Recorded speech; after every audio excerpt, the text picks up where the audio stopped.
या आहेत आंबट वड्या आणि ह्या पावसाळ्यात खाण्यासाठी बनवल्या जातात आणि ह्या आंबट वड्या आंबू टाकून बनवल्या जातात म्हणून याला आंबट वड्या म्हणतात. ह्या मोठीच्या डाळीपासून बनवलेल्या आहेत आणि ह्या आंबट वड्या बनवताना पिरियड्स वगैरे असलं नाही पाहिजे की किंवा कोणाचा पिरियड असेल तरी त्यांना येऊ देत नाही. एकट्याच ह्या आंबट वड्या बनवल्या जातात कारण की असं म्हणतात की त्यांची जरी सावली पडली तरी ह्या वड्या बेकार होऊन जातात म्हणून तुम्हाला सांगितलं. तर मम्मीने इथे आंबट वड्याची डाळ भिजू टाकली होती. 10 वाजताच भिजू टाकली होती.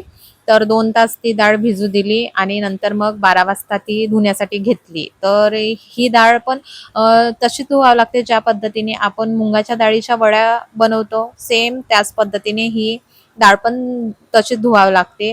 तर मम्मीने इथे छानपैकी डाळ धुवून घेतली आणि डाळीतला पूर्णच कोंडा निघाला नाही पाहिजे. थोडासा कोंडा हा डाळीमध्ये राहिला पाहिजे आणि बाकीचा जो जेवढा निघतो कोंडा तेवढा हा काढून टाकायचा कोंडा.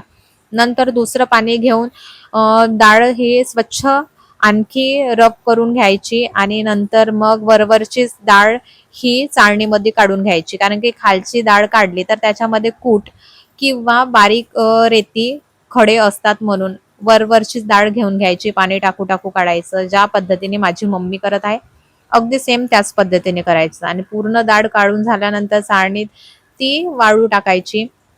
म्हणजे त्याच्यामधलं पाणी हे निघालं पाहिजे. नाहीतर पाणी जास्त असलं तर आपल्या वड्या जास्त आंबतात आणि त्या बेकार झाल्या नाही पाहिजे. मग ती डाळ सुकल्यानंतर मम्मीने इथे पाट्यावर वाटून घेतली आणि जास्तच ड्राय झाली होती तर मी मिक्सरमधून काढून घेतली. तर पूर्ण डाळ बारीक झाल्यानंतर छान हाताने एकत्र मिक्स करून घ्यायची. ज्या पद्धतीने मी करत आहे सेम त्याच पद्धतीने करायची आणि झाकण ठेवून अशा रूममध्ये ठेवायचं जिथं पुष्कळ गरमी होते कारण की गरमीने आंबली पाहिजे. नंतर दुसऱ्या दिवशी 1 वाटी धने, अर्धा वाटी जिरं, अर्धा वाटी नाही 2च चम्मच मेथी आणि 1 वाटी लसूण, 1 वाटी अद्रक घेऊन छान त्याचं मिश्रण केलं, पेस्ट केलं आणि ते डाळीच्या मिश्रणामध्ये टाकून घेतलं आणि छान हाताने मिक्स करून ते मिश्रण तसंच ठेवून दिलं आणि 12-12:30च्या दरम्यान ह्या वड्या अशा मोठ्या मोठ्याच टाकून घ्यायच्या.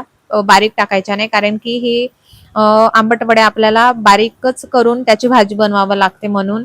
आणि दुसऱ्या दिवशी जो आपण मसाला टाकतो तेव्हा त्याचा खूपच सुंदर सुगंध येतो.